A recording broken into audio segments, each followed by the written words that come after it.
बिस्मिल्लाहिर्रहमानिर्रहीम। अस्सलाम वालेकुम। हज़रत हूद अलैहिस्सलाम का ज़िक्र कुरान शरीफ में बार बार आता है। सूरह आराफ, सूरह हूद, सूरह हशर में इसकी तफसील मौजूद है। हज़रत नूह अलैहिस्सलाम की औलाद मुद्दतों तक दुनिया में बसी और आहिस्ता आहिस्ता फिर खुदा ताला को भूल गई।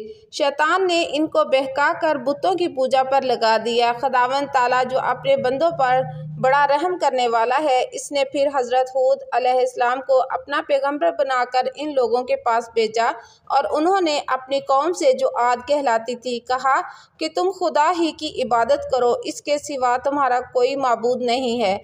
मैं तुमसे इस वाज नसीहत के बदले कोई मजदूरी या उजरत नहीं मांगता। मुझे इसका बदला तो वो देगा जिसने मुझे पैदा किया है। और ए मेरी कौम, तुम अपने रब से बख्शिश मांगो और इससे तौबा करो। वो तुम्हारे लिए मींह बरसाएगा जिससे तुम्हारे खेत और बागात अच्छे होंगे और तुम्हारी ताकत बहुत बढ़ा देगा। वो बोले कि ए हूद, हम तुम्हारे कहने से इन बुतों को नहीं छोड़ सकते, तुम कोई निशानी दिखाओ।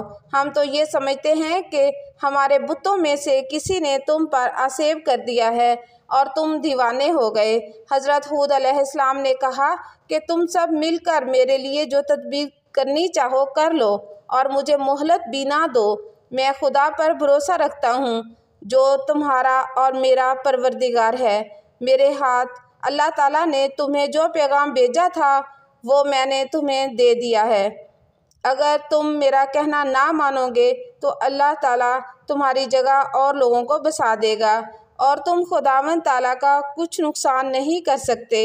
इस पर इनकी कौम ने कहा कि रोज़ तू हमें खुदा के अजाब से डराता है, जा अपने खुदा से कह कि हम पर अजाब नाज़िल कर दे।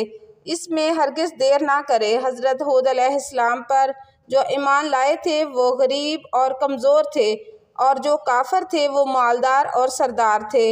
इन सब ने हज़रत हूद अलैहिस्सलाम का मजाक उड़ाया। आसमान पर एक बादल नमूदार हुआ जिसे देखकर ये समझे कि बारिश होने वाली है।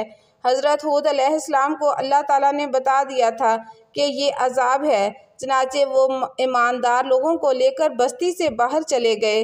इस बादल के बाद आंधी आई जो 8 दिन और 7 रोज़ तक मुतवातर चलती रही, यहाँ तक कि सब काफिर मर गए और नेस्तो नाबूद हो गए। इस तरह एक बार फिर अल्लाह ताला की ज़मीन काफिरों और मुशरिकों से खाली हो गई।